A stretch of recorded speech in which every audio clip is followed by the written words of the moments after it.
Lanjut ya. Jadi kita akan bahas malam hari ini ya, lanjutan dari tentang pencerahan tapi ada penjaranya. Ada penjara dari pencerahan. Nah, ini dua kata yang sangat paradoks ya. Padahal ketika kita sudah tercerahkan ya, pencerahan itu terbebas ya kan, terbebas. Tapi kenapa masih ada penjara? Makanya ini dibahas juga dari kesadaran. Sebenarnya pencerahan itu apa? Nah, kalau dikonsepkan pakai pikiran lagi itu ada banyak. Ada pencerahan spiritual, ada pencerahan batin, ya. Pencerahan batin itu pencerahan emosi, akhirnya dia bisa menyelesaikan segala emosinya. Ada pencerahan spiritual, dia menemukan jawaban atas yang selama ini dia cari-cari. Ada pencerahan masalah, ada pencerahan untuk membentuk sebuah ideologi baru, dan banyak sekali. Tapi kalau secara umum, yang selalu dibawa berdasarkan tradisi, pencerahan adalah pasti tentang spiritualitas. Ketika sudah tercerahkan, maka dia dimulailah posisinya dari situ. Hidupnya berdasarkan kesadaran yang tetap, yang latar permanen, di mana dia mengamati, melihat dirinya bahwa hanya ada kesadaran itu.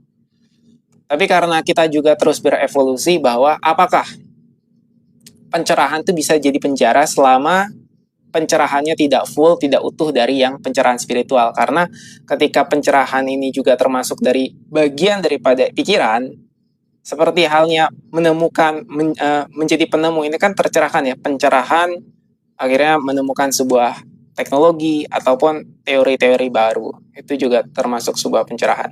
Karena awalnya dia bingung, lalu mencari jawaban, dan akhirnya tersedia, ternyata jawaban itu tersedia, sudah tersedia, tinggal di discover ya, di reveal. Itu juga termasuk pencerahan. Maka secara umum aja kita kembalikan bahwa kalau di sini ngomong pencerahan, yang benar itu pasti tentang kebebasan. Nah, yang akan kita bahas pada malam hari ini adalah ada penjaranya. Itu kenapa stuck atau dia terjebak di situ, ada apa? Nah, kita bahas di malam hari ini. Terima kasih ya. Jadi yang hadir silakan bergabung. Dan buat teman-teman semuanya, sekarang udah zaman internet, silakan percaya dulu diri Anda sendiri. Apapun yang diinformasikan ini sebenarnya hanyalah objek bagi kesadaran Anda. Saya maupun kata-kata saya hanyalah objek. Tidak ada keharusan untuk percaya, tapi tolong percaya terhadap diri Anda sendiri. Jadi ketika Anda menerima informasi, kan itu informasi masuk ke dalam diri Anda, berarti kan yang memutuskan, menetapkan percaya atau tidak itu adalah Anda. Karena ada dua kemungkinan. Bahkan saya selalu biasanya memiliki dua kondisi ini, dua kemungkinan kondisi ini. Ada informasi A, tapi ketika informasi A ini Anda tidak mengerti, dia akan berubah, ditransformasikan oleh kesadaran Anda menjadi bentuk B, yang mana kata-katanya tidak sama dari saya. Tidak harus sama, tapi membawa pencerahan bagi diri Anda sendiri. Nah itu. Baru yang kemungkinan kedua, Anda selaras. Nah itu bebas ya, bebas. Ada yang memang misalnya diinformasikan, kata-katanya tuh bisa berbeda dari apa yang saya sampaikan. Tapi ketika masuk di Anda, oh besoknya atau nanti pagi, oh iya ternyata saya punya pemahaman baru yang sebenarnya itu memang dari kesadaran Anda sendiri. Saya itu hanyalah objek bagi diri Anda, bagi kesadaran Anda gitu. Maka itulah energi ya. Energi itu tidak harus dalam bentuk yang informasi begini kan, kalau sudah disempitkan, disederhanakan jadilah kata-kata. Jadilah informasi yang dipadatkan menjadi kata-kata. Ini kan jadi sudut pandangnya sempit. Tapi energi itu sendiri kan sangat luas. Bisa jadi kata-katanya berbeda, tapi Anda menerima pencerahannya itu dalam bentuk yang lain. Oke. Jadi sambil diniatkan aja dari kesadaran sehingga Anda bisa netral dan memantulkan kembali kepada semesta seperti cermin ya, sehingga selaras intuisi dan informasi kepada pemberdayaan diri Anda dan pertumbuhan Anda. Baik, nah saya juga ingin jawab kemarin ya, ada yang namanya, saya lupa lagi, pokoknya Itu saya punya utang kemarin, punya utang jawaban. Semoga ya ada nggak di sini ya. Kemarin mungkin hanya ini ya sekilas terus dia nanya. Jadi saya jawab di live ini aja ya. Pertanyaan tuh gini. Dari John Watson teori, dia nulisnya believer, tapi saya memang sedikit lupa, jadi saya balik lagi pelajari psikologi. Oh ternyata bukan teori believer, tapi teori behavior. Nah, teori behavior. Jadi behavior itu yang dari John Watson tentang apakah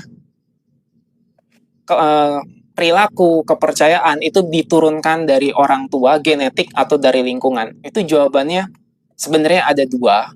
Tapi kalau dari John Watson itu dari lingkungan. Tetapi lingkungan yang dia secara sengaja kondisikan. Misalnya, makanya kata John Watson bilang, kumpulkan anak-anak ke saya akan didik, saya akan bentuk. Berarti inilah lingkungan. Nah, memang secara rumus ada 80% dan 20%. 80% lingkungan, 20% genetik. Masalahnya adalah kalau tidak disadari ini, ya, 80% lingkungan itu karena dididik, karena dibentuk. Berarti memang secara teori benar bahwa lingkungan yang membentuk seseorang, anak, dan akhirnya menjadi sebuah person, menjadi seseorang yang dibentuk. Tetapi bawaan genetik yang sehari-hari terjadi bukan tanpa yang praktek dari pengetahuan John Watson, itu kan secara tidak sadar otomatis dibawa orang tua. Orang tua memiliki kondisi tanpa teori, tanpa ilmu, ya, diturunkan langsung informasinya. Jadi genetik dan lingkungan menyatu. Otomatis anak bisa plek ketiplek bawaan dari orang tua. Makanya jika ini tidak disadari, berarti kuncinya adalah kesadaran. Jika orang tua telah sadar dirinya memiliki luka batin yang telah diselesaikan, anaknya pun akan tumbuh tanpa luka batin, dan dengan kesadaran membentuklah lingkungan sesuai dengan kesadaran. Selesai, maka nggak perlu lagi ada teori bahwa turunan orang tua atau harus lingkungan. Itu nggak lagi ada konsep di pikiran yang paradoks, karena semua udah mengalir gitu aja. Selama orang tua sadar, gitu aja. Jadi orang tua sadar terhadap dirinya, membentuk dan mendidik anak sesuai kapasitas dan sesuai bakat, minat, dan otentiknya, itu nggak ada masalah lagi. Nah gitu, kalau jawaban dari kesadaran. Tapi kalau jawaban dari ya psikolog, karena psikologi itu penuh dengan teori dan pemikiran, maka sudah pasti jawabannya dari lingkungan. Yang kalau mau disadari, lingkungan itu karena dia bentuk, berarti sesuai dengan kapasitas keilmuan. Masalahnya adalah kenyataan di lapangan atau di dunia ini kan kebanyakan orang bertindak berdasarkan impulsif atau alaminya, kondisinya dirinya sendiri tanpa ilmu pengetahuan, ya kan. Jadi anak tuh dibentuk langsung dari orang tua, dan orang tua itu kan terbentuk akibat dari orang tuanya juga, terus turun menurun. Nah, jadi apa sih pencerahan? Salah satu yang membentuknya adalah luka batin. Ada penjara itu yang tidak diselesaikan, yang tidak disadari, bukan dari kesadaran. Sehingga pencerahan-pencerahan berikutnya itu hanyalah tayangan yang sebenarnya akan memperkuat luka batin. Karena dasarnya tuh nggak selesai. Nah, kita akan bahas di malam hari ini. Oke? Dan karena semalam itu ya, bukan semalam, jadi beberapa malam aku membicarakan, dari pembicaraan yang John Watson tadi, aku mempelajari teori psikologi dan pengembangan diri, maka ada beberapa tahap yang membentuk person. Ada 4 kan, baru jadi person.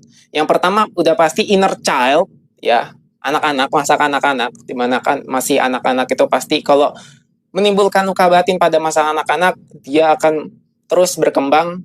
Nah, disinilah dia butuh the protector. Nah, kalau nggak ada dari orang lain, ya dirinya sendiri. Makin padat, makin mengkeras dirinya dengan segala kebenaran yang untuk melindungi dirinya. Nah, untuk melindungi dirinya, respon orang macam-macam. Misalnya ada yang dia dibully, nggak melawan begitu aja, tapi dia justru diam dan tidak melawan. Itu juga bagian dari pertahanan diri, karena konsep the protector. Makanya sistem pertahanan diri kan lebih banyak ya, tergantung daripada nggak harus melawan. Lebih banyak tuh ada yang makanya ada hewan juga bertahan hidup dengan cara pura-pura mati. Ada yang makanya ketika dibully ya, atau disakiti lebih cenderung diam, ataupun tidak melawan balik. Itu kan banyak. Dan itu akan terus terkumpul. Sampai akhirnya jadi persona. Nah, persona ini ya itu topeng. Maka semakin banyak manusia yang memiliki luka batin ya semakin banyak topeng. Topengnya tuh bukan topeng yang untuk kita publik aja, tapi memang topeng untuk menutupi banyak sekali pendaman emosi, pendaman batin. Barulah ini, kalau ini sudah padat, sudah keras, inner child, the protector, dan persona, ya, dia jadi person, ego. Nah, ego ini yang sudah terbentuk kapasitasnya terjadi menjadilah sosok, identitas, label si orang itu. Nah, inilah ego. Pertanyaannya, ego seperti apa yang dia bawa? Gitu. Karena ego dengan segala luka batin itu nggak ada kadaluarsanya. Ya, karena kalau tidak disadari ya nggak akan ada kadaluarsanya. Ada orang pernah bilang ke aku, jalani saja dengan ikhlas. Nanti luka batin lama-lama sembuh. Aku akan jawab, nggak bisa. Karena luka batin tidak ada kadaluarsanya. Semesta akan selalu mengirimkan semua tayangan itu untuk sebenarnya Anda memprosesnya. Tapi bagi kebanyakan orang yang bilang bahwa ikhlaskan saja, jalani saja, justru dia lari, dia tidak mau menerima tayangan dan luka batinnya sendiri. Maka aku akan bilang, nggak akan ada kadaluarsanya karena kamu sedang dari posisi yang salah, posisi yang keliru. Dan kebanyakan orang berada dari posisi itu yang salah karena menganggap dirinya adalah ego dan identitas. Jadi luka batin itu akan tetap ada. Ingat rumus energi? E sama dengan MC kuadrat. Energi itu tetap, hanya bisa berubah bentuk. Ini penting ya. Kita balik lagi ke energi. Karena kalau tanpa sadar seseorang memelihara luka batin, dan kemudian seiring berjalannya waktu bilang akan hilang, no, nggak akan hilang karena energi tetap. Dan yang mau merubah energi itu kesadaran, dan ketika dia tidak sadar, kesadarannya tetap berada di dalam luka batin atau pemelihara luka batin, yang nggak akan berubah, nggak akan hilang, justru akan menumpuk dari posisi itu dan akan berubah menjadi reaksi, respon ya otomatis yang sebenarnya berada di getaran yang selalu di rendah, frekuensi rendah. Dan itu kebanyakan orang tidak sadar akan hal itu. Ya, apakah nanti kita bahas ya konspirasinya dikondisikan ya. Nanti kita akan bahas dulu dari ini. Penting bahwa luka batin tidak akan hilang. Tidak ada kadaluarsanya. Karena biasanya yang memiliki luka batin dari posisi yang salah. Dari posisi yang memang melekat akibat dari inner child, the protector, dan persona tadi. Maka terbentuklah person. Dari persona jadi person, ego. Sering berjalannya waktu banyak orang bilang bahwa nanti akan sembuh, ya. Nggak bakalan, nggak akan hilang itu. Nggak akan sembuh. Justru akan semakin menguat. Semakin menguasai, semakin mengkristal, mengeras ya. Karena itu jadi pondasi latar yang salah. Menjadi latar emosi kehidupannya seseorang itu. Efeknya entah itu ada kemalangan, ada penderitaan, itu adalah manifestasi dari emosi pendaman. Jadi, kalau melihat gampang ya. Coba cek kondisi sehari-hari ya. Jangankan kalau ngomong bisnis, ada kesempatan, peluang. Cek nih komentar pikiran. Komentarnya pikiran terhadap hal-hal yang umum. Atau jangankan pikiran ya, bahkan dikomentari ini ada suara-suara tentang apapun. Kehidupan ini, politik, rezim, dan lainnya. Ya kan? Coba, kita melihat apapun itu terasa selalu padat emosinya, suara-suaranya, kata-kata dalam pikiran itu. Yang kedua adalah itu, yang pertama itu tadi nggak sadar. Jadi manusia seumur hidupnya selalu berputar-putar di situ, seumur hidupnya tanpa sadar. Tahap kedua adalah mulai ada kesadaran di mana marah. Terus dia sadar marah. Boleh nggak marah? Boleh. Kalau yang tahap pertama tadi nggak sadar, marah, setiap hari marah, setiap hari kesel, setiap hari jengkel. Ada rezim, ada kondisi macam-macam. Nah, pas di tahap kedua, boleh nggak marah? Boleh, tapi marah itu dia mulai sadar bahwa ada kemarahan, dan marah ini adalah emosi, dan emosi ini adalah tanda jika ada emosi, maka ada diri yang melekat sama emosi. Nah, ada diri yang melekat sama emosi. Nah, itu otomatis kalau kesadarannya sudah bertumbuh, sudah mulai ada kedekatan dengan kesadaran yang menyadari, oh ternyata ada sebuah emosi, ada kemelekatan, ada diri fiksi. Permasalahan orang ya banyak yang nggak sadar tentang emosi itu. Jadi tidak sadar si diri yang emosi, ya kembali ke tahap pertama tadi, banyak orang yang jadi lapisannya tebal, lapisan ego atau lapisan diri fiksinya tebal, yang mengira dirinya adalah itu, yang masih melekat sama emosi.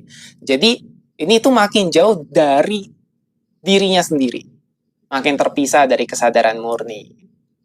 Nah, siapa nih teman-teman mungkin di sini yang otomatis ya, kalau saya sudah masuk dalam tema kesadaran ini, biasanya sudah di tahap kedua loh ya.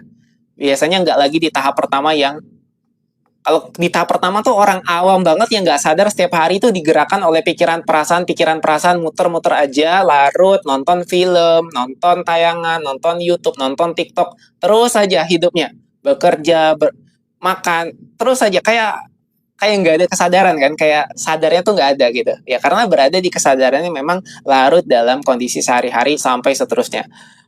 Kalau di sini sudah bersedia mendengarkan, biasanya tuh sudah tahap kedua yang bisa menyadari emosi. Oh ya, aku ada emosi. Oh ya, aku bisa marah. Aku boleh marah, tapi marah, kesedihan, dendam, iri, atau apapun itu adalah tanda bahwa ternyata aku yang menyadari tanda-tanda itu. Ya kan? Nah, ketika sudah menyadari tanda-tanda ini, ya gimana? Oh, aku ada yang sadar bahwa aku sedang sadar, sehingga aku bisa latihan. Ketika aku sadar sebagai kesadaran, aku menyaksikan saja. Oh, emosi ada di sini, sensasinya aku rasakan, atau emosinya diletakkan di depan, dan ada diri ternyata yang selama ini menggenggam emosi. Kalau sudah dari sini, aku bisa sadar, bisa melepaskan genggamanku terhadap emosi itu. Nah, walaupun nggak dikatakan begitu, Anda bisa secara langsung menyadari itu. Maka kalau posisinya mulai dari sini, ya gerakannya natural Anda. Jadi kalau misalnya lihat ada demo, ada konflik, kebanyakan tuh lihat kan, kalau kebanyakan orang kan lihat posisinya dari mana? Emosi kan, larut kan. Tapi kalau biasanya Anda yang dulu sudah sadar larut sama emosi, yang larut sama diri yang bahkan melekat menggenggam emosi, sekarang kan udah enggak, udah bisa melihat, oh iya aku melihat ada tayangan dan melihat ada emosiku terhadap semua kejadian dan tayangan. Ya, karena sebelumnya sudah sadar, ya baru bisa melihat. Oh, baru melihat banyak orang tuh, ini semua menjadi kepercayaan kolektif yang ketidaksadaran itu, yang nggak akan berubah. Jadi ketika kita sudah sadar, dari kita banyak yang berubah dari diri kita juga, dan perlahan mulai alami, mulai natural, gerakannya juga berasal dari vibrasi yang tinggi kan, maka prosesnya juga enak. Posisi yang lebih cenderung pada keajaiban ya, keberlimpahan. Oke. Jadi setelah tadi pembahasan emosi, cek teman-teman semua, sahabat. Jadi cek perasaan, apakah masih ada yang tidak nyaman. Yuk coba disadari. Cek perasaan Anda masing-masing. Tetap ini adalah tanggung jawab kesadaran yang dimulai dari diri kita sendiri. Semua mulai dari diri kita. Itu yang perlu kita lakukan terlebih dahulu. Sebelum ya, mungkin ada harapan, is okay, kita biarkan dulu harapannya, letakkan dulu harapannya di sana atau di sini, bebas. Seperti harapan bahwa akan baik-baik saja, berharap hal besar seperti kesatuan, keutuhan masyarakat yang bisa merubah sistem ya. Tapi itu dari diri kita sendiri ya. Melihat, menyadari pendaman emosi kita, sehingga pola penderitaan yang tetap dan berulang, semakin kita sadar, ya semakin kita lepas dari pola pengulangan itu. Maka kita sadari ini, ini adalah kalau misalnya terasa itu adalah tanda dan indikator yang manfaatnya tetap ada kalau kita menyadari itu sebagai kontras. Jadi jangan langsung segera ketika oh aku sekarang sudah sadar banyak pendaman emosi negatif, langsung kayak seakan-akan mau membuang emosi negatif itu. Nanti kayak sini nih, ini si dia nih terjebak, ya terpenjara. Udah dunia ini kan cerah warna-warni tapi dia terpenjara oleh kotak yang sebenarnya kotak dia buat sendiri. Gitu. Nah ya, jadi tetap sadari saja prosesnya, nikmati. Oh ternyata ketika aku sadar, halo Bang Rosidin ya, selamat datang.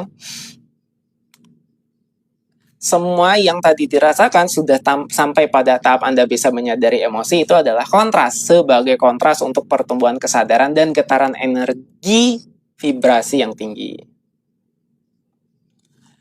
Oke, coba kita ingat masing-masing dari kita punya problem, dan mungkin secara umum aja ya, problem yang kita tinggal, problem yang selama ini kita sama-sama hidup, misalnya tinggal di satu negara dengan bahasa yang sama, apa dolar naik ya. Padahal rupiah tuh selalu menjadi indikator untuk melihat seberapa percayanya investor asing pada Indonesia ya. Ini kita mulai dulu dari itu ya, dari yang besar ya, dari yang negara nanti mengkerucut ke kondisi kita. Ya terserah ya, pemerintah bisa pakai buzzer ya. Karena aku ini kan nggak banyak ini ya, nggak banyak yang nonton ya, aku bebas ya bilang tentang ini politik apa pemerintahan bisa pakai buzzer ya. Mungkin bisa banyak sekali menutup-nutupi fakta, tidak mengakui Indonesia mengalami keterpurukan. Ya bebas lah. Yang jelas semua itu adalah data, menjadi data ya, pola pengulangan terus-menerus ya. Ketika pemerintah punya banyak kemauan, tapi kebutuhan fiskalnya tidak mampu, APBN-nya nggak mampu ya, nggak sadar jadinya. Kalau menurutku misalnya MBG itu bagus programnya, tapi karena pola kebiasaan, korupsi, kecurangan ya kemana-mana, energinya malah hancur lebih banyak untuk perbaikan, lebih besar. Jadi terhambat perkembangannya. Jadi terlanjur lah ya. Dan seperti yang kita rasakan, aku termasuk yang kena ini pemadaman listrik. Bayangin, kemarin itu ya 1 harian ya. Nah, harga minyak, bensin, nambah beban kan kalau misalnya kita pikirin. Impor kan pakai dolar semua itu. Ada banyak krisis lah. Sampai akhirnya mengganggu kehidupan sehari-hari bener-bener. Listrik mati. Berjam-jam itu udah. Untungnya hari ini bisa ya, jadi aku bisa live.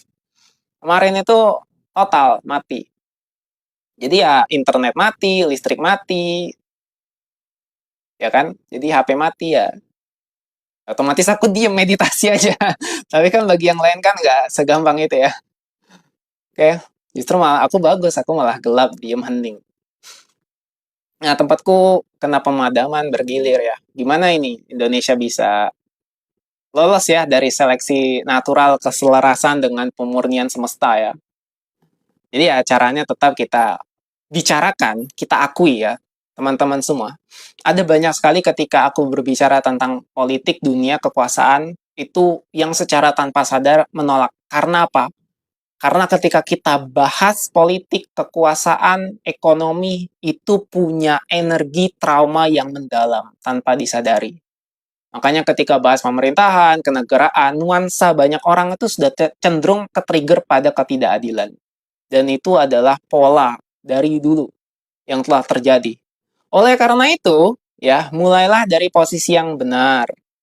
Jadi kesadaran atau pembahasan tentang ini itu bukan yang kabur, bukan yang lari, bahas kayak seakan-akan spiritual aja, bahas yang seakan-akan manifestasi bahwa kita nanti enak, hidupnya enjoy, segala sesuatu datang dengan sendirinya berdasarkan hasratnya kita.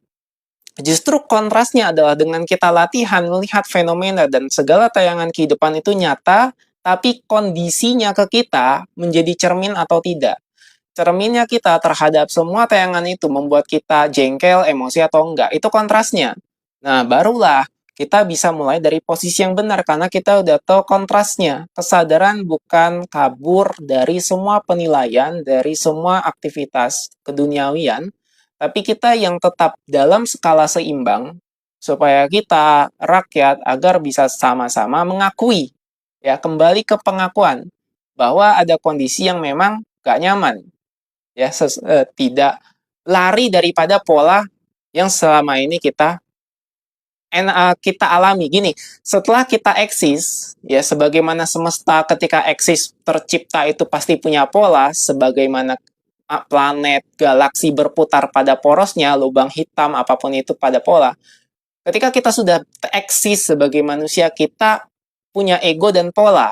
Kesadaran yang terbentuk melokal menjadi pola. Ya kalau misalnya sehari-hari kita adalah sudah dalam kondisi punya listrik, tiba-tiba mati berjam-jam, itu udah anomali, lepas daripada pola, itu nggak enak. Jadi kesadaran itu yang setelah terbentuk, terwujud, itulah kita jadi manusia, pasti ada pola. Nah, pola ini kan dari kesadaran kita yang memilih.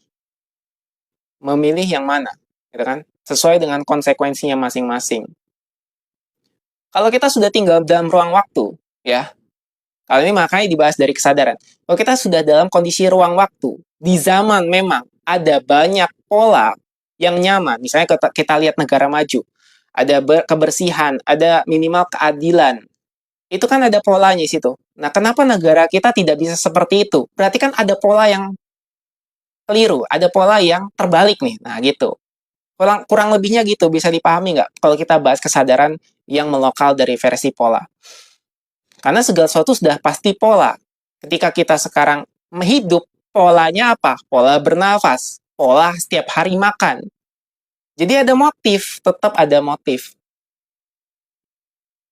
Masalahnya adalah kita sadar nggak dengan semua motif itu. Kalau orang nggak sadar dan ditutupi oleh pendaman emosi, dia jadinya kan kemana-mana. Anomali ya. Masalahnya jadilah NPD, LGBT, macam-macam pola yang merusak gitu. Ketika kita telah sadar bahwa ada kontras, ada yang nggak baik-baik saja, tapi aslinya kondisi kita sebagai kesadaran yang baik-baik saja, yang baik, tapi kenapa ada hal yang tidak baik? Nah, di sini mulai kita sadar, ya. Disitulah kita bisa menyadarinya. Oke, sebentar. Ya. Jadi sampai mana teh? Sampai sadar. Halo, halo. Coba tes dulu. Kedengar nggak? Halo. Ya. Kembali ke pengakuan. Sebentar. Sorry.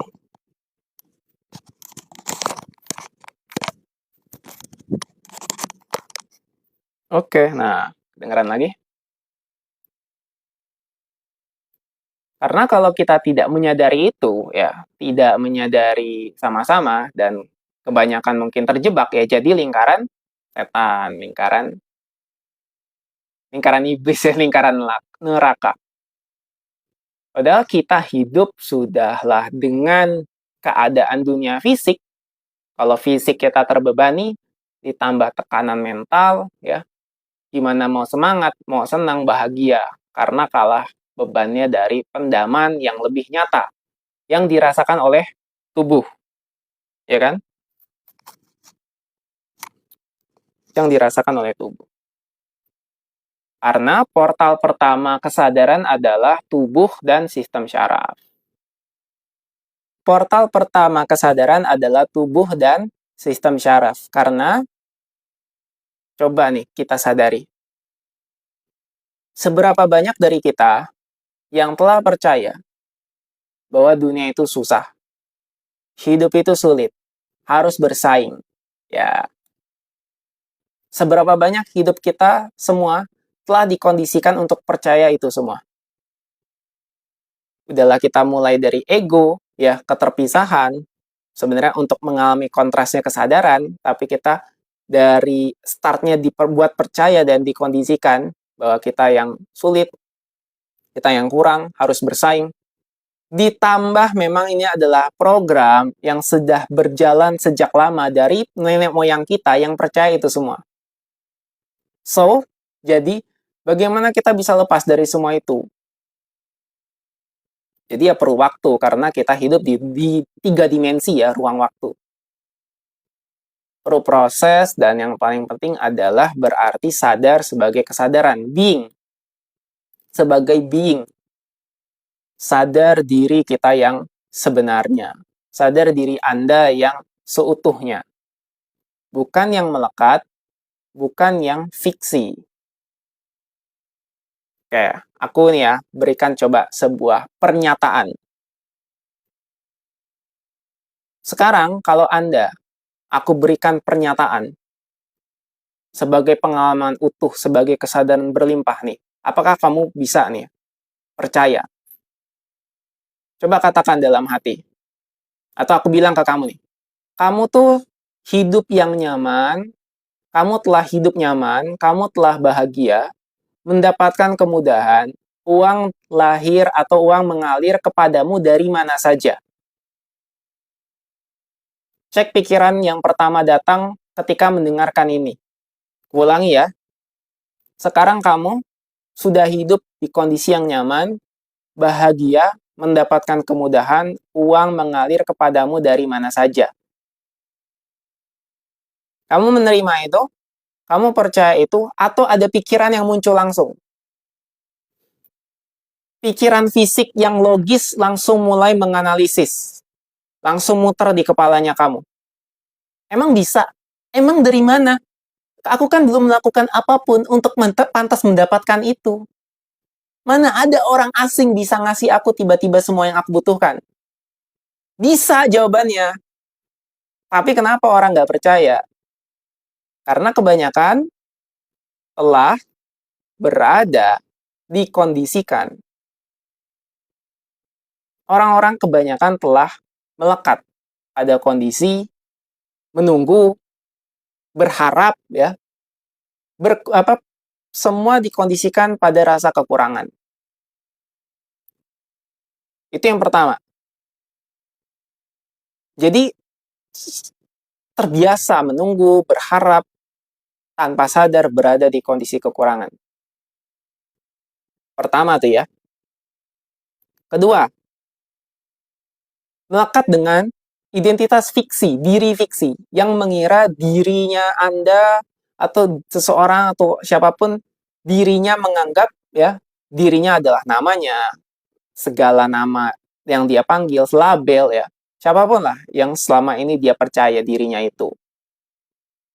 Maka mengakibatkan kondisi yang ketiga, tidak sadar being, tidak sadar kesadaran bahwa segala hukum sebab akibat itu berjalan di level materi.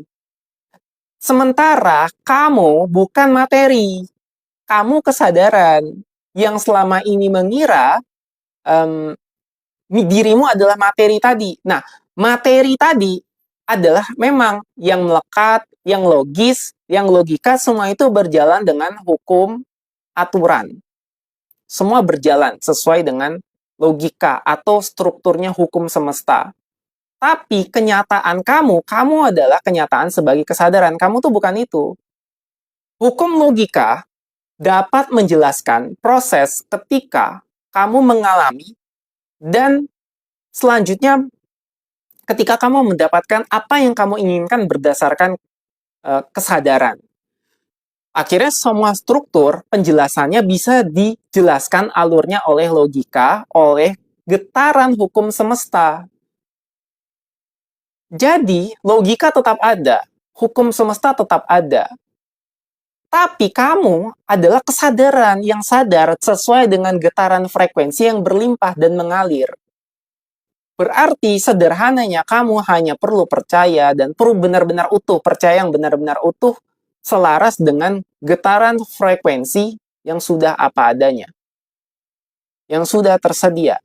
Yang tinggal ngalir mencocokkan vibrasi yang tinggi, vibrasi yang berlimpah. Karena kamu adalah kesadaran kita, aku, saya, kamu, yang spektrumnya sebenarnya tinggal kita alirkan sesuai dengan kepercayaan atau belief yang tepat, yang berlimpah, yang sadar, yang utuh. Itu pengalaman utuh. Jadi batin memancarkan, realitas fisik ngikutin. Makanya sadar itu. Kamu kesadaran, kita adalah kesadaran. Nah, kesadaran itu yang membentuk realitas fisik.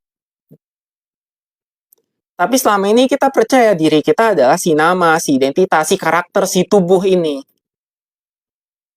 Makanya ketika tadi pernyataannya adalah kita hidup nyaman, bahagia, dalam kemudahan, uang datang dari segala mana aja.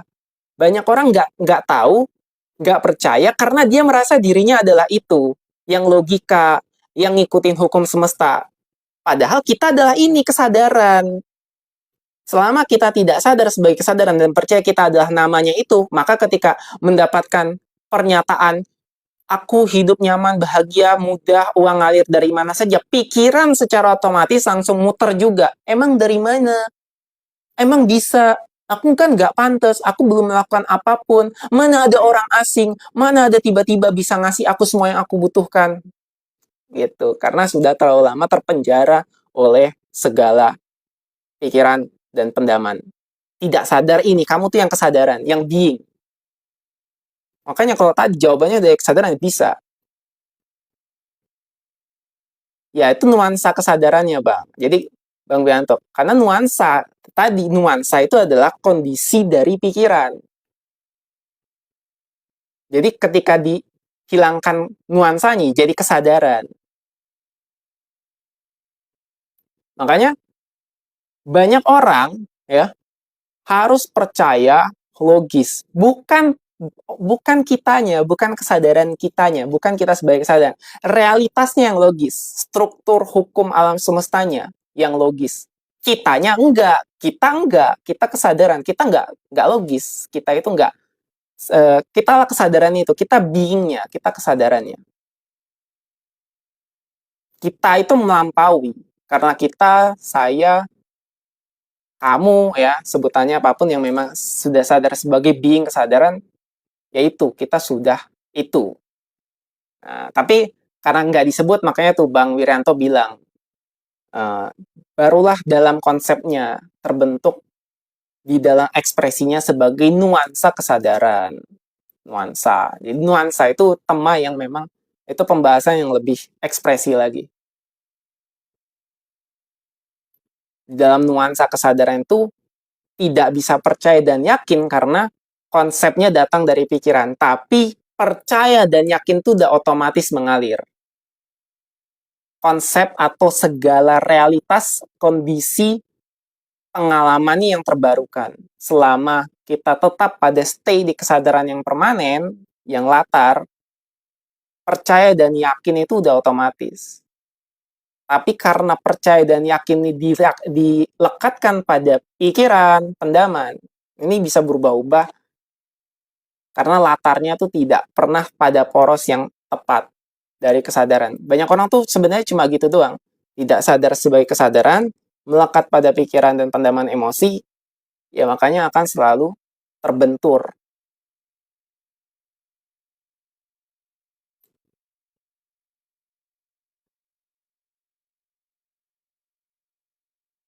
Oke, lanjut. Gimana? Atau ada yang mau bahas tadi, luka batin ya? Jadi, oke, makasih ya Bang Wiranto sudah ini. Selamat malam Bang Wahyu Ayuri, dan terima kasih Bang Wiranto telah ini ya, telah berkomentar. Iya, tapi aku tadi mau sampai mana? Aku lupa. Mau bahas yang inner child dulu ya. Makanya inner child, terus protector, the protector. Jadi kalau inner child sadari dulu luka batinnya memang kalau berasal dari luka masa kecil, ya inner child. Dan ini akan membentuk the protector, diri kita yang melindungi si diri yang melindungi diri kita masih lemah. Terus yang ketiga baru membentuk persona, topeng. Makanya banyak orang topeng. Ketika tiga ini tidak disadari, ya dia akan menjadi ego, person, kepribadian. Yang sebenarnya kalau kita jadi semakin berat untuk menyadari kesadaran kalau sudah terbentuk dari sini. Yes, terima kasih Andreas. Bagiku realitas adalah ekspresi kesadaran, benar. Masalahnya, manusia melekat ke ego dan tubuh, yes. Sangat tepat. Praktiknya, Bang, saya sering hanyut saat menghadapi luka batin. Terima kasih, Infinity Horizon. Oke, oke. Kita ambil dari kasus contoh, biar gampang. Luka batin ya. Ntar aku cari kasus dulu. Oke, nih ya. Ada bapak, ada ibu, ada keluarga. keluarga, ada bapak, ada ibu, ada anak. Anaknya masih sekolah, masih SD. Bapak nih pengen kerja, ya, siap-siap ke kantor. Ibu lagi nyiapin sarapan. Nah, pas kumpul di meja makan, terus bapak sama anak sama-sama buru-buru. Bangunnya telat, bangunnya agak telat, agak kesiangan, ya. Si bapak pokoknya makan, ya. Si anak juga baru masuk ke meja makan. Nah, si ibu bawain kopinya bapak. Nah, si anak agak lari ke meja makan, ya, nyenggol ibunya, nyenggol ibunya. Tumpahlah kopinya itu ke celana sama bajunya si bapak. Respon dari bapak, nah makanya inilah yang membentuk kenyataan atau realitas baru kan dari sini. Responnya dari bapak, ya. Kalau ini kita ngomongin yang biasa terjadi, responnya. Jatuh kan kopinya. Bapaknya ngapain? Normalnya kebanyakan orang kan gini. Aduh, wah kita tuh langsung marah, marah ke anaknya, marah ke istrinya juga, tapi yang lebih dimarahin anaknya, kok nggak hati-hati sih, macem-macem marah bisa sampai 10 menit. Jadi lama gitu ya. Bayangin berapa banyak energi yang terbuang, terus menciptakan luka batin buat si anak, menciptakan konflik, buat jadi tegang, akhirnya si bapaknya juga telat, si anaknya tambah telat, gitu ya. Itu dari satu momen aja itu bisa jadi sebuah momen untuk cabang luka-luka berikutnya. Dari satu luka bisa ke luka-luka berikutnya karena sudah ada data ya dari situ. Coba bayangin kalau sadar sebagai kesadaran tinggal tumpah udah nggak apa-apa langsung lanjut. Itu kan enak ya. Kan kebanyakan nggak gitu ya. Langsung ganti celana, ganti baju selesai gitu ya.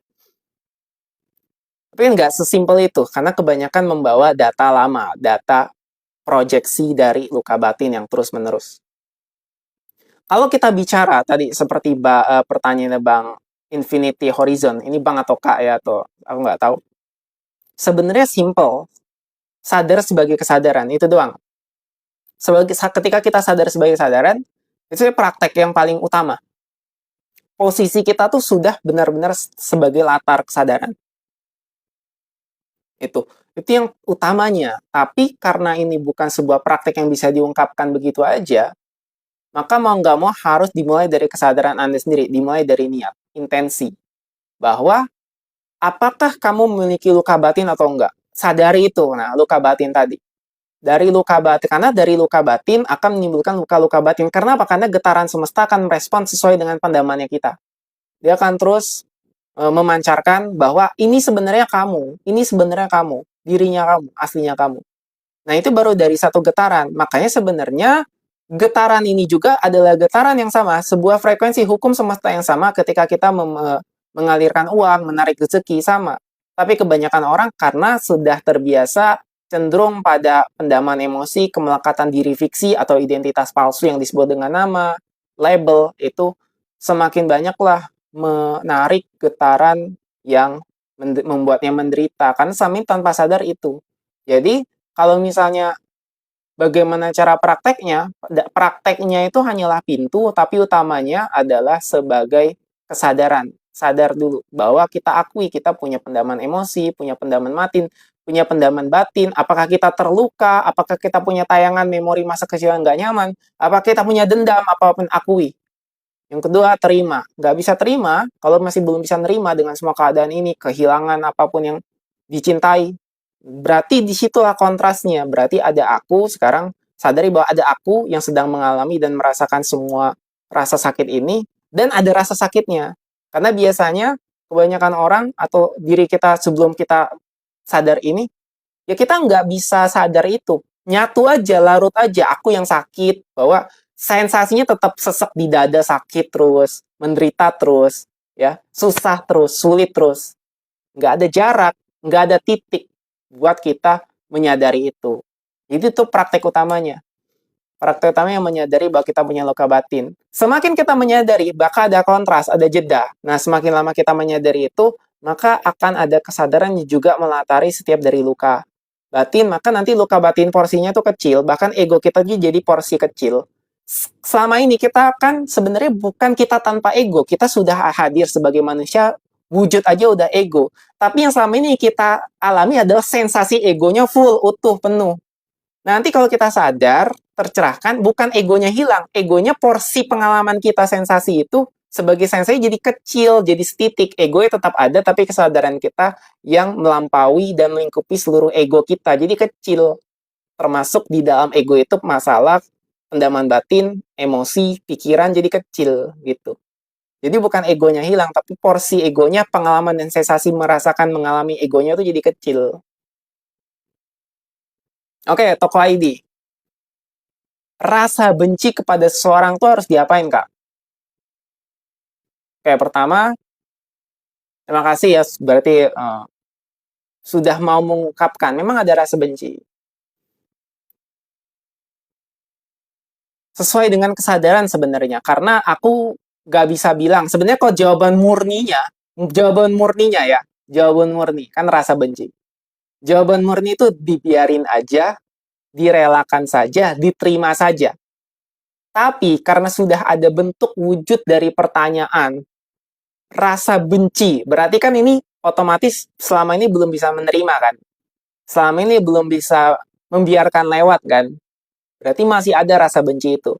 Makanya, gini, dari kesadaran kita tuh banyak bahas, entah itu terapi, meditasi, itu bisa outcome-nya, hasilnya tuh kedua kemungkinan, jadi pelarian atau penyembuhan. Ketika kita punya rasa benci, ini juga kita mau jadikan latar kesadaran atau jadi bentuk pelarian baru, apapun nanti yang disampaikan. Kalau dari latar kesadaran, rasa benci ini gampangnya kan jadi kontras. Oh, cuma kontras bahwa aku memiliki rasa ini dan aku tinggal pelan-pelan menyadarinya dan menerimanya. Tetapi, kalau tidak sadar posisi kesadaran, dan justru malah dari posisi yang salah, dari posisi ego, apapun yang disebutkan, terapi, kata-kata dari coach, instruktur, yang justru itu uh, secara ini kelihatannya membantu, tapi bagi seorang yang memang belum mau menerimanya, semua kata-kata itu justru akan menjadi tambahan informasi atau tambahan pendaman ya, ditumpuk bahwa oh segala informasi tadi hanyalah memperkuat identitasku yang membenci. Gitu sebenarnya. Makanya kata-kata, kalimat ya, itu tuh paradoksnya adalah ini semua tergantung kesadarannya Anda, tergantung kesadarannya kalian. Satu kata, satu kalimat dariku itu bisa macam-macam hasilnya bagi diri Anda. Bagi yang menerima jadi kesadaran, bagi yang memang nggak mau nerima atau benci atau nggak suka, ya akan jadi tambah pelarian baru. Makanya jangan heran teman-teman, kalau segala apapun yang Anda percaya sebagai kitab suci, apa pencerahan atau kata-kata orang suci, orang-orang tercerahkan tuh bisa dimultitafsirkan. Karena bukan soal kata-katanya, bukan soal perilakunya, bukan soal tindakannya, tapi soal kesadarannya menerima informasi itu. Makanya janganlah percaya kata-kata, tapi dibaliknya. Oke, jadi kalau misalnya secara utuh, rasa benci itu mau diapain sih? Pertama, rasa benci itu ada di sini. Ada di kemarahan, ada di kebencian, kemarahan, ya. Dengki itu di atas. Di bawahnya tuh apa? Biasanya ada kesedihan yang tidak menerima diri sendiri. Di bawahnya ada rasa tidak berdaya terhadap diri sendiri. Akar-akarnya akhirnya kita, oh ternyata kenapa kita bisa benci sama orang lain, biasanya kita benci sama diri sendiri, kita tidak mau menerima diri sendiri. Ada rasa malu, ada rasa tidak berdaya, ada rasa kesedihan mendalam, ada trauma, ada banyak. Itu. Sehingga kalau misalnya pelan-pelan kita dari bawah bisa selesai, nanti rasa benci kita terhadap orang akan berubah menjadi rasa penerimaan. Apapun yang orang itu lakukan, ya kita akan tetap menjaga jarak dan kita nggak lagi terus-terusan punya urusan sama dia karena batin kita sudah enak.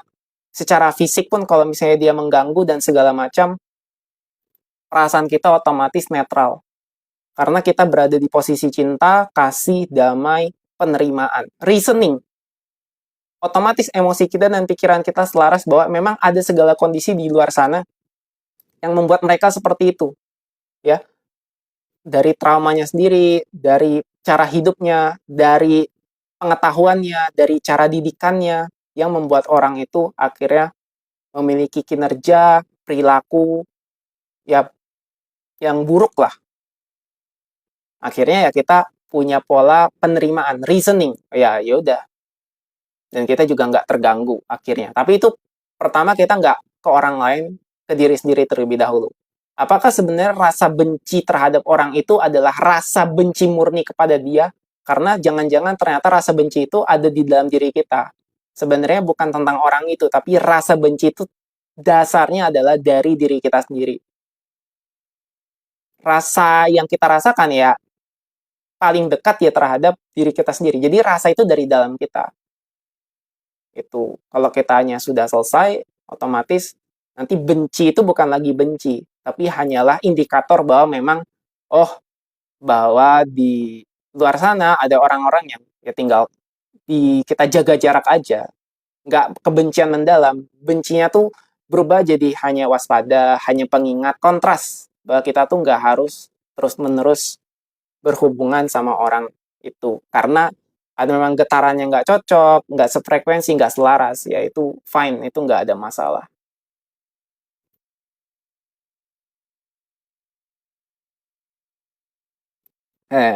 Bang Wirianto ya, bantu jawab ya. Didiami sampai 3 hari, kalau masih diam 3 hari lagi. Jadi diam terus. Ya, makanya tadi kujelaskan segala praktek apapun, kata-kata dan narasi jika tidak dari posisi yang tepat, dia hanya akan bisa jadi pelarian. Karena kegelapan 1000 malam pun ya, kalau dari kesadaran itu bisa hanya selesai hanya dari satu kali kedipan mata. Nah kan kalau orang keliru salah memahami, dia kan matanya kedip-kedip banyak, kedip-kedip gitu kan, lucu. Tapi nggak menyadari bahwa sebenarnya hakikat atau maksud dari kedipan matanya itu bukan soal kedipannya, tapi soal ternyata segala sesuatu bisa selesai hanya dalam sekejap ketika kita menyadari kondisi batin kita. Ternyata segala sesuatu itu asalnya dari diri kita sendiri dan segala sesuatu sudah selesai. Segala skenario itu sudah selesai. Ya mau kemana, mau ngapain kalau sudah selesai kan gitu. Jadi nggak perlu ada pelarian lagi. Cukup sadari, cukup diam. Tapi kan untuk menyadari diam kesempurnaan kan proses orang berbeda-beda. Nanti diamnya 3 hari ya. Sampai 3 hari berulang-ulang.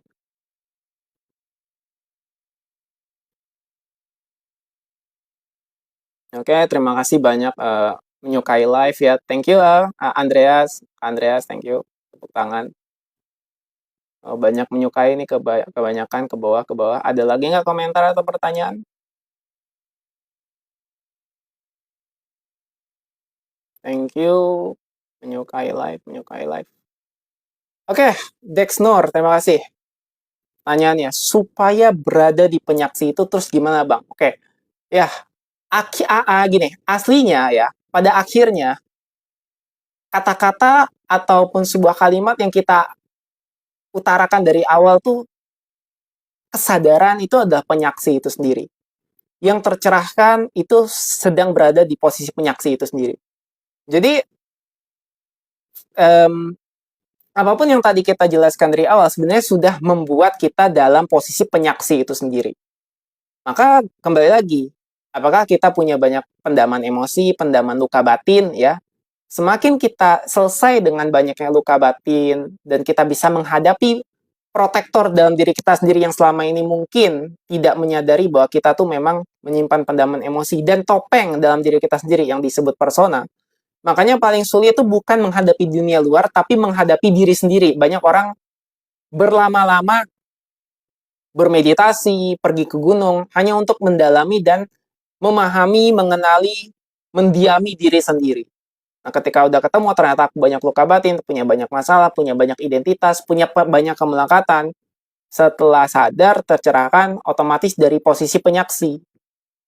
Dan seterusnya, posisi penyaksi yang berada di dalam kondisi non-dualitas dan bersamaan hidup dalam posisi dualitas. Jadi tetap punya motif, tetap bernafas, tetap makan, tetap mengalami baik dan buruk, tetap mengalami penderitaan dan kebahagiaan.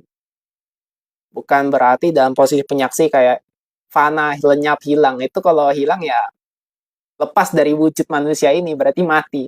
Tapi selama kita dalam posisi hidup kita ini ya, ada hukum polaritas, kita tahu ujungnya ada baik, ada buruk, maka kita yang menyaksikan dualitas, mengalami utuh bahwa ada penderitaan dan kebahagiaan.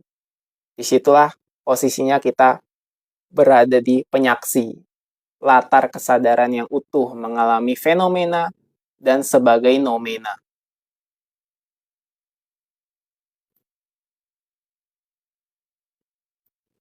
Ya bang, saya bencinya karena saya merasa malu dan gak berdaya. Oke, it's okay. Nah, ya kan? Berarti kan kalau semakin kita selami, ya, semakin merasa bahwa ada sensasi. Nah itu, berarti sekarang untuk teman-teman yang lain, termasuk juga untuk Dex Nur, telah berkomentar. Dan ini juga bukan hanya kepada satu orang, terhadap semuanya, termasuk diri saya sendiri, waktu saya juga, untuk saat ini dan sebelum waktu saya sekarang, yang waktu saya sebelumnya juga banyak praktek. Saya mengalami semua itu, kebencian, malu, kemaluan, rasa malu ya, nggak berdaya itu semua. Jadi PR-nya adalah kalau siapapun yang paling tahu adalah rasa terhadap diri Anda sendiri, masuklah ke dalam diri Anda dan rasakan total. Kalaupun misalnya butuh bantuan ya silakan nanti barulah reach saya, DM saya gimana caranya. Tapi paling utama adalah praktek terhadap diri sendiri untuk mengalami dan mengenal. Ternyata banyak luka batin atau banyak sekali pengalaman hidup yang rasanya nggak nyaman dan bikin sesak gitu. Oke, Oham DJ. Saya merasa tidak layak. Oke, itu udah bagus. Udah mengakui dan mengenal. Ada sensasi bahwa merasa tidak layak. Udah kan next step kan. Udah langkah berikutnya. Jadi kan tinggal menyadari itu. Apa yang terjadi dengan energi spiritual saya dan harus gimana, Kang? Oke, energi spiritual tuh nggak akan berubah-berubah kayak seakan-akan energi itu adalah objek. Spiritual itu sendiri adalah subjek kamu, being, yang mana energinya mengikuti alur pikiran dan perasaan, yang mana pikiran dan perasaan adalah aliran daripada batin. Batin yang merupakan sudut pandang dari kesadaran, yang kesadaran awalnya utuh dan berlimpah. Ketika kita sudah sadar sensasi bahwa ada merasa tidak layak, maka disitulah posisi kita untuk menyadari dan menetralisir rasa tidak layak itu, termasuk dengan turunan-turunan di bawahnya, kesedihan, ketidakberdayaan, kemarahan, kebencian. Ya kan? Ketika itu sudah selesai, otomatis energi spiritualnya juga akan selaras dengan vibrasi getaran tinggi dan frekuensi tentang keberlimpahan, termasuk dengan keuangan yang layak dan yang bisa membantu kita dalam kondisi sehari-hari mengalami kenikmatan ya. Dan itu otomatis lah. Intinya kesehatan, keuangan, spiritual, relasi, karir, pengembangan diri akan bergerak otomatis selama kita bisa dari posisi kesadaran yang berlimpah. Otomatis tanpa perlu kita pikirin energi spiritual. Nanti bahkan ditambah lagi dengan semesta yang akan mengirimkan intuisi dan informasi tentang apakah praktek energi spiritual, atau kan ketemu guru, atau ketemu coach, atau ketemu dengan banyak hal, itu otomatis. Yang utama adalah tanggung jawab terhadap perasaan dan pengalaman diri, termasuk tadi merasakan dan mengalami, mengakui ternyata ada rasa-rasa tidak layak, rasa-rasa pendaman. Good, Om DJ ya.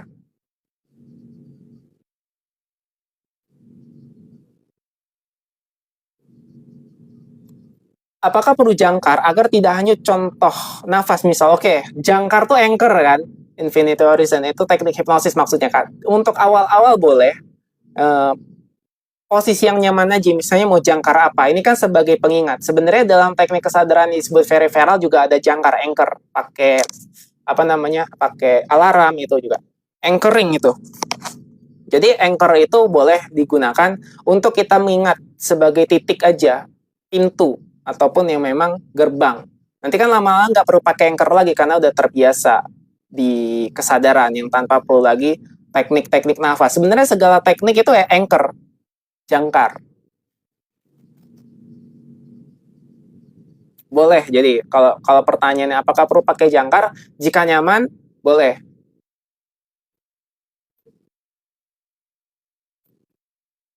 Caranya gimana, Bang? Cara yang mana? Nanti kan udah banyak nih ya. Udah banyak yang kita bahas nih. Mau yang cara apa? Karena sebenarnya kalau yang cara udah kebahas nih, cara yang banyak tadi itu juga udah termasuk cara-cara. Atur nun Kang, sami-sami, sama-sama ya.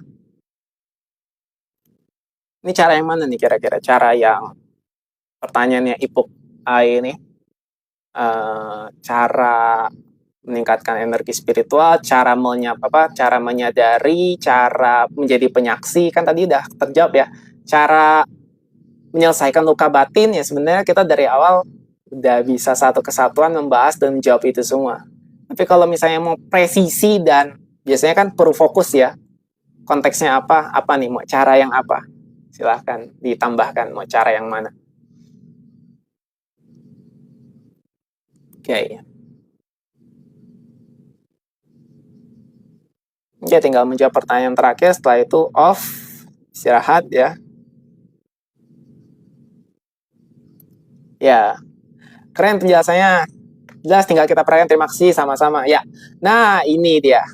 Berarti kan sebenarnya intinya sama. Tetap caranya supaya tetap bisa dikesadaran, Bang.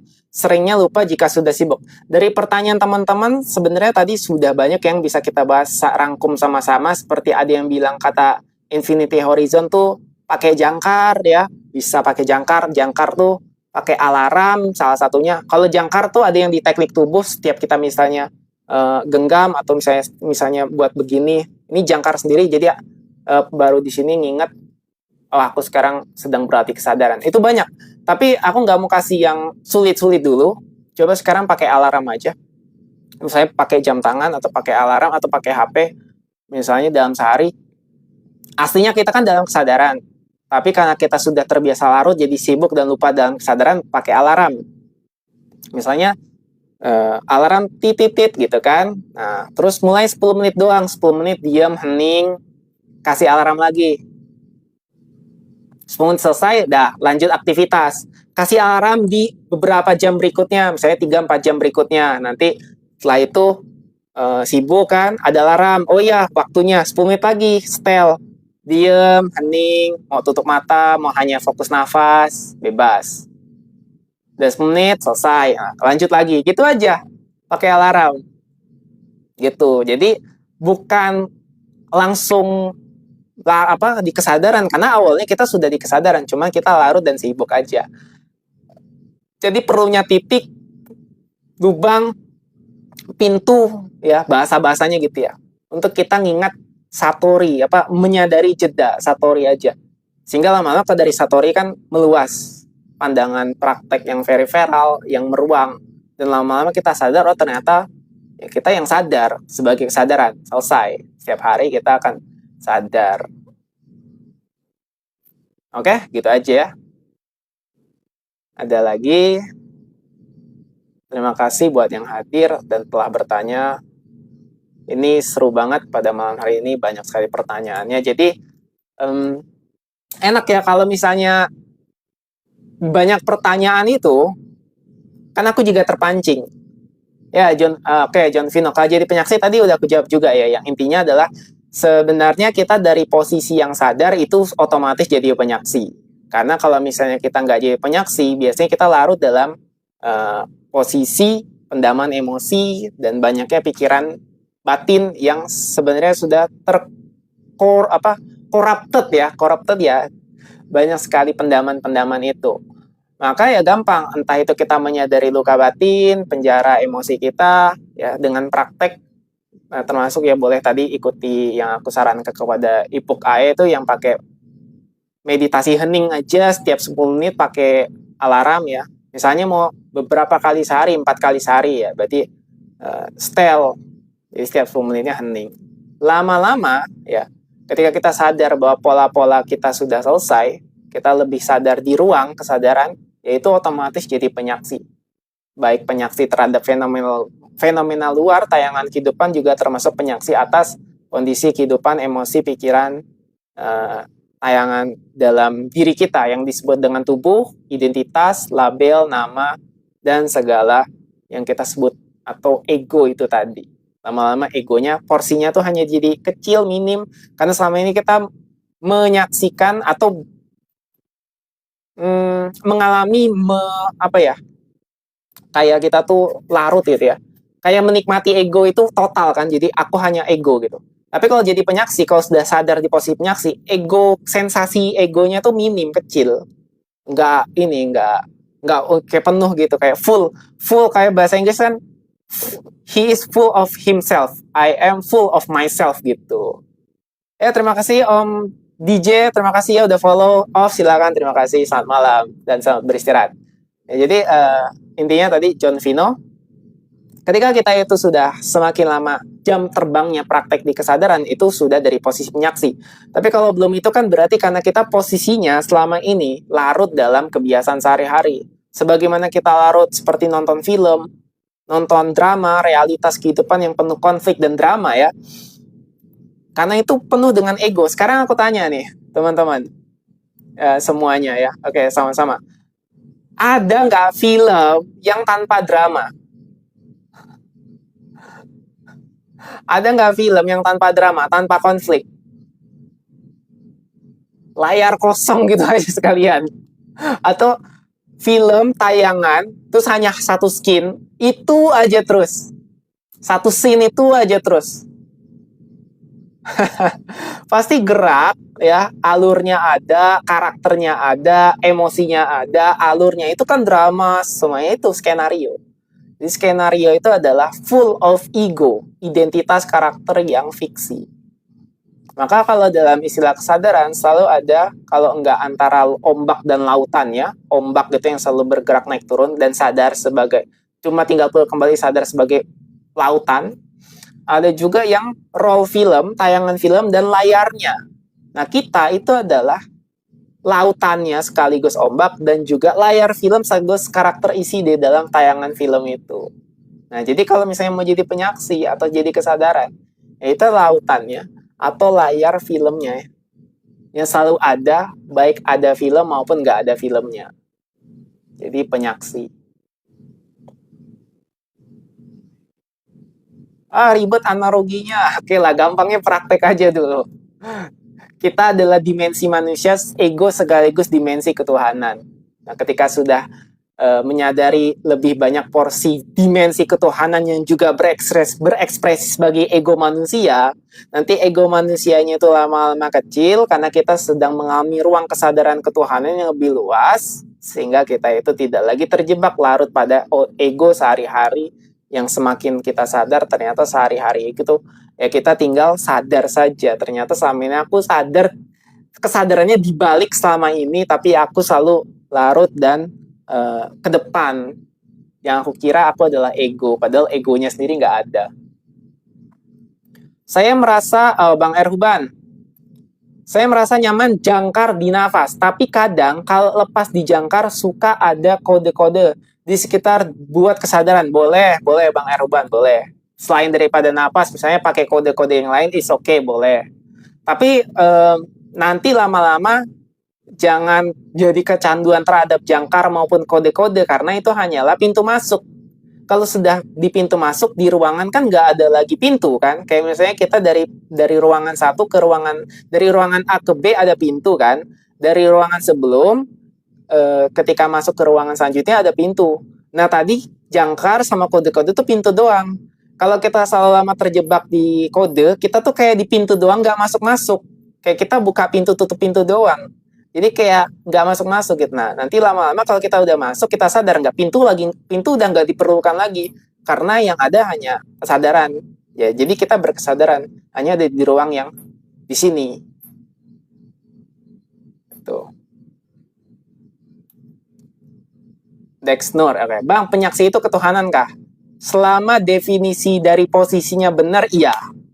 Semoga menjawab ya. Penyaksi itu ketuhanan kah? Iya, selama Anda mengalami itu, oke ya. Karena ini agak bahaya ketika jawabanku iya, tapi banyak orang posisinya tidak mengalami dan menyadari itu. Nanti terpisah, nanti salah paham. Tapi secara esensi, dan kalau misalnya selama ini, aku percaya aja ya selama ini, Anda semua sudah sudah terus-terusan berada di nuansa kesadaran. Berarti temannya, pembahasannya adalah kesadaran ketuhanan, ya aku akan jawab penyaksi itu ketuhanan.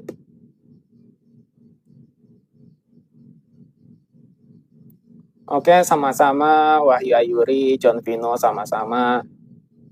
Sip. Oh iya, Mengatasi rasa kantuk saat bermeditasi gimana Bang? Kebanyakan saya terbawa rasa kantuk nggak sadar. Nggak apa-apa kalau misalnya tidur aja, karena biasanya kalau mengantuk itu kondisi fisik. Coba cek gula darah, coba cek kondisi-kondisi tubuh fisik yang memungkinkan kenapa bisa ngantuk. Apakah capek, apakah lelah, apakah memang porsi tidurnya kurang. Jadi kalau misalnya mau benar-benar meditasi, seenggak-enggaknya 30 menit, coba siapkan hari atau posisi yang memang tidak ngantuk dan memang tahu porsi dan batasnya aku nggak ngantuk gitu. Jadi minimal coba 30 menit. Karena kalau misalnya ngantuk itu kebanyakan sih adalah kondisi fisik aja. Jadi biasanya coba pagi hari bangun tidur ya yang awal, yang cerah, yang fresh. Itu kan pasti nggak ngantuk kan. Dia ngantuk-ngantuk tapi nggak ngantuk yang kayak lelah, tapi ngantuk yang pagi. Itu kan kalau kita semakin kita sadar, dia kan semakin fresh kan. Nah, ketika kita fresh, dia ya akan bisa lama meditasinya.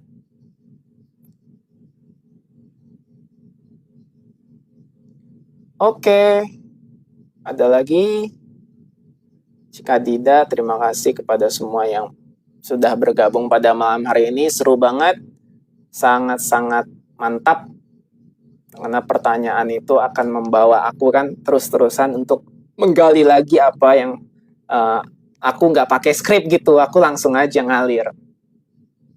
Jadi langsung terjawab dan langsung apa namanya? Kalau mau jawabannya enak, pertanyaan itu dibutuhkan. Semakin enak pertanyaan ya semakin akan ini tergali kan gitu. Makanya enak. Oke, kalau nggak ada kita presensi malam hari ya sebelum kita tutup. Terima kasih Infinity Horizon, AI at 24, Boy, Dexnur, Ipuk Ae, Wirianto, RCMSI, Wahyu Ayuri, Didi Hedrianto, Adentre, halo, Iwang, Yusrizal, ya, dan siapapun yang tadi telah bergabung, ada ketekan undang, dan siapapun yang telah bergabung dan telah off tadi, terima kasih pada malam hari ini. Jika tidak ada lagi yang ditanyakan, maka kita tutup ya. Kita istirahat. Oke. 3, 2, 1. Baik. Sama teman-teman ya. Sama-sama juga IPKS. Sama-sama juga buat semuanya. Thank you. See you later. Bye-bye. Sampai jumpa di kesadaran berikutnya. Oke, terima kasih dan sama-sama juga Erhuban dan semuanya. Thank you. Sampai jumpa. Rahayu.